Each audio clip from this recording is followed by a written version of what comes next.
birthday, pulls out, you know, celebratory stuff in the booth. But moving away from ceremonies, let's talk about Zest, the SKT all-killer, one of the better players in GSL. He was in Group B, the group of death. He's 5-6 in Pro League, but he had a rough start, and we were always wondering why KT decided to send him out, but he's really proven himself finally here. Yeah, I remember at the beginning of round 1 we were just like, what? Why is he back again? And then he proved us wrong in a big way, and I really enjoy that fact. He's going to be going up against Swagger, otherwise known as Killer. Otherwise known as Baby Bye Bye. Otherwise known as How long did that name last, man? That was... I think 1 round of the GSL. 1 broadcasted match. He might have changed it in the middle of the best of 3. I can't remember. I wasn't casting back then, so... Well, I was, but not for the GSL. So I never got to commentate him that way. But he'll always be Killer to me. I feel like that's the idea that fits him the most, besides just using his name. And looks like both players are ready. Our very first map will be Polarnight. Another Protoss, first Protoss on this map today. And we'll see what Zest has planned. I'd give him pretty high favor in this match, but Killer has shown great strategies, very tricky plays in the past. Whoever wins this match will take the lead. KT versus MVP.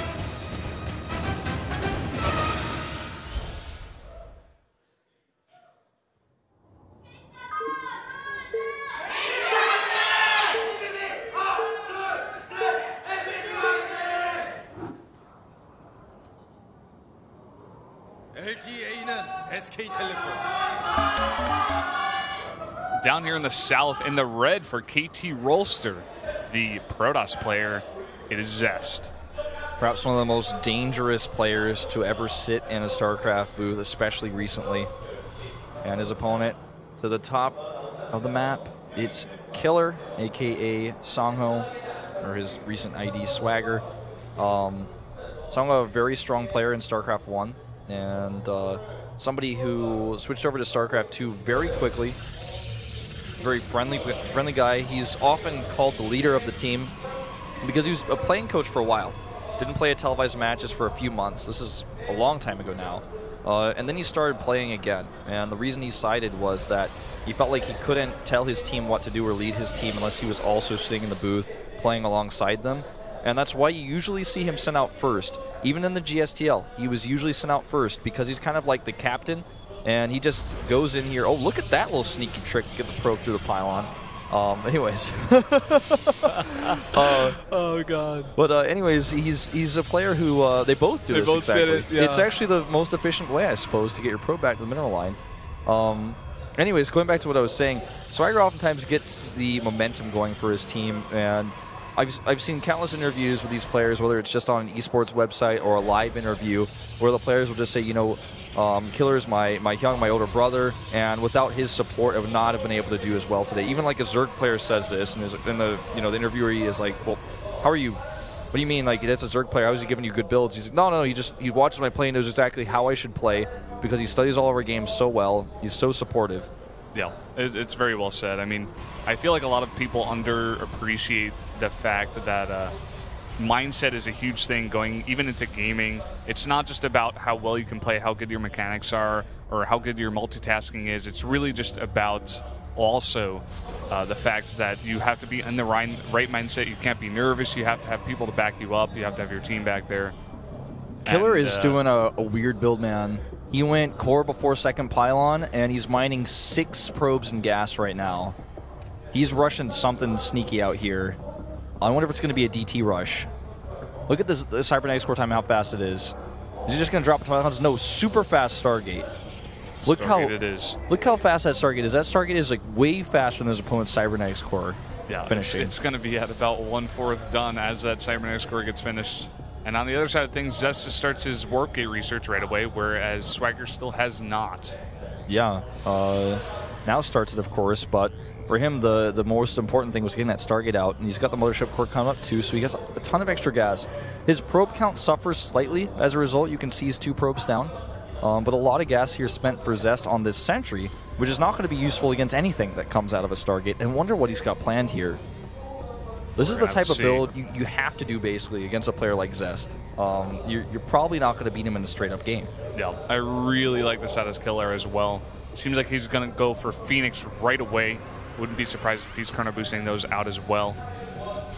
Yeah, and Nexus, of course, goes down here for Zest. Not going to be able to harass that with his Phoenixes, but he can try to get ahead in probes. And he's sending his first Phoenix across the map right away, so he's going to get a scout with this. He's also going to reveal his tech, but he might be able to kill the Mothership Core, at least force an overcharge. I think that's part of the build here. We saw this a little bit similarly in our previous series. Yeah, he's going to come in here right now, and immediately he gets focused down by the 3 units that Zest has already. Very nice positioning out of Zest. Does not find the Mothership Core well hidden, and the second Phoenix is going to follow up as well, and he's going to follow this up with the Nexus. Yep, Nexus goes down here. Third Phoenix pops out of the Stargate in just a second, and it looks like he's just going to keep marauding around the base, trying to do damage to anything he can. It's going to be very hard for him to actually get damage done here in the main base, because there's so many anti-air units here as well as the Mothership Core. Barely gets away without taking any hit point damage there, picks off just 1 probe. But as the Phoenix count gets higher and higher, the chance for damage goes up with that as well. Yeah. Zest going for basically a very appropriate response here. Is going to go for Blink right away, adding some extra gateways so he can get a very high Stalker count up pretty early here. He's going to have those Blink Stalkers against a bunch of Phoenixes here. Yeah, Robotics is added now, and Zest sees everything. He sees the Nexus timing, he sees the Robo. He's adding his own forward pylon over here so he can do a lot of damage with his Blink Stalkers. Looks like his approach here has kind of been to just ignore these Phoenixes for the most part. That's too many Phoenixes for that Stalker on the other hand. Once the Stalker goes down, you can actually lift the Sentry as well. That's going to go down much quicker. It looks like he barely saves it. He's going to have to fly away here with the Warp and the Stalkers that Zest just threw down. Yep. The Armored Stalkers, unfortunately for Swagger, not taking much damage. Is going to get that probe there. This pylon is looking pretty sneaky. I feel like Zest wants to go for an attack right now. Oh, he knows there's not much on the ground right now for Swagger, so he just wants to come across and try to put on a lot of pressure. There's nothing here. You know, this is a famous Day9 quote. If your opponent's doing something weird and you're not really sure, just go kill him. And that seems to be the approach that Zest has taken here. You know, he's basically just going to try to use his Blink Stalker micro now against the Mothership Core's overcharge, I feel. He could also just wait, to be honest, until that's up. But with Immortals coming out here, he's going to have a decent chance of holding this. The first Immortal is already popping out, and he's going to be able to lift up any Stalkers he can find. Just needs to make sure he does so underneath the protection of Immortals and perhaps even the Mothership Core. Yeah, he's added a couple of sentries here. It's going to be very nice for Guardian Shield, or perhaps Hallucinations to blink onto that high ground if he so chooses. I think he's just waiting for this to go down. He's going to go right away. He's going to try to focus this down. Another overcharge goes down, but it looks like he wants to focus it down right now. He's got to make a choice here. Great force field blocking out that Immortal. One sentry does get lifted and picked off. The Zealots at the front doing a little bit of extra damage. Nice kiting here by Zest. He wants to add additional Stalkers. He's at 12 right now. He continues pro production at home. And what he's only been able to accomplish with this, really, is just keeping the Phoenixes off his back. But now that Killer feels comfortable enough to defend at home, he sends the rest of his Phoenixes across. That sentry is so lucky. And he's just going to start picking off probes. And he has Immortals at home, so the position here for Killer is not so terrible, actually. And let's see how much damage he gets done here. I think he's going to have to overcharge, and he does, but he's going to lose the Mothership Core, probably. Oh, he doesn't commit, though. I feel like he could have gone for that and maybe lost one Phoenix and gotten out, and it might have been worth it. But here comes Zest with the follow-up push, and there's no more Photon overcharge with this, and only 3 Immortals. Here's amazing force fields blocking those 2 Immortals in the back. They're not able to really get any damage done, and now the Zealots are being kited to death here for Zest. And at the same time, that overcharge is now gone. Here come the Phoenixes home, but I don't know if there's enough DPS here for Killer. He's desperately chrono boosting out another Immortal. More Stalkers being warped in. This game is so close right now. Another force field going down, trying to eliminate those Immortals. One pick off of that Stalker. The second one looks like it's going to fall as well, but it just looks like Zest has too much here. He's starting to pick the Zealots off, and that Nexus is getting very low, down to 800 hit points now, 600, 500. He's going to have to pull back a little bit longer, but he's just got so much warping ability here. As soon as he's off cooldown, he just keeps warping in. This time, a few Zealots actually to tank at the front.